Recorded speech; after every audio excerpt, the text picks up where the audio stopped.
As part of our exploration of golden ages, we've been looking at the golden age of Islam. So this screencast will give us a better idea of what some of the great accomplishments were of the Islamic golden age. Alright, let's redefine golden age one more time before we finish this screencast up. And that is right here. What is a golden age? A period of peace and prosperity that fosters great economic, political, and cultural achievements.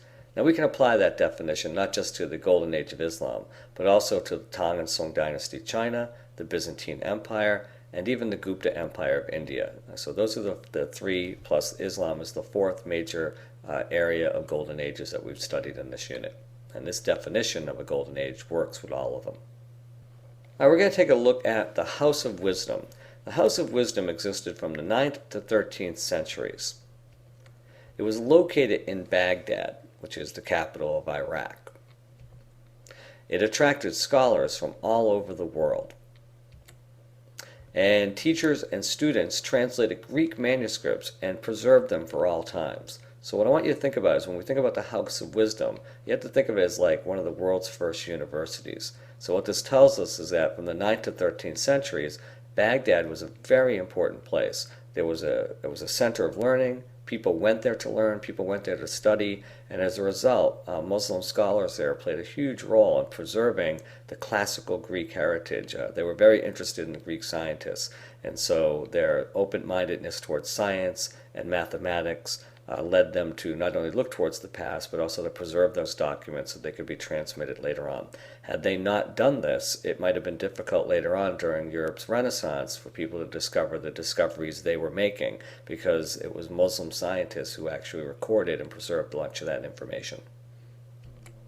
So let's take a look at what some of that stuff is. Here we go.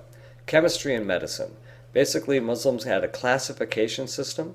They created a medical encyclopedia and had descriptions of body systems, and even developed the science of optics. So in terms of chemistry and medicine, they had made some great advancements. Also for art and architecture, beautiful calligraphy adorned their buildings.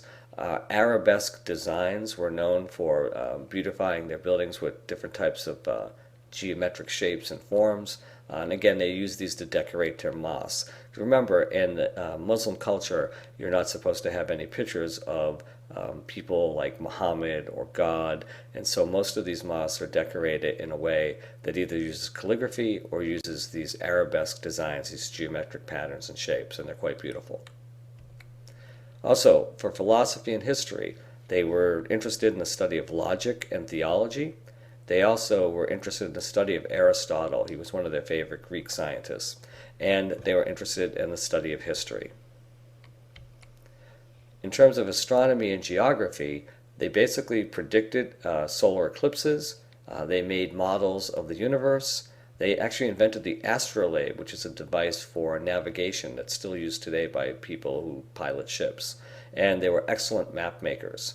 And so in class we're going to look at the famous map maker and geographer El-Idrisi and his map of the world. And so again, the idea here that you became an expert in geography and astronomy wasn't just for the science. It was also because being able to determine your location and place on a globe would help you to be able to know which direction to face in when you were praying, so that you knew where the true direction of Mecca was. So their love of geography also helped them to be good Muslims.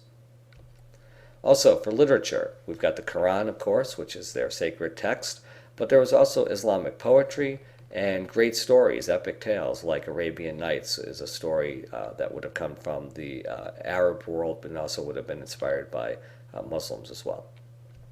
And then in mathematics, of course, they invented algebra, they had trigonometry, and they also had the concept of zero, which they borrowed from India, as well as the number system, which they borrowed from India.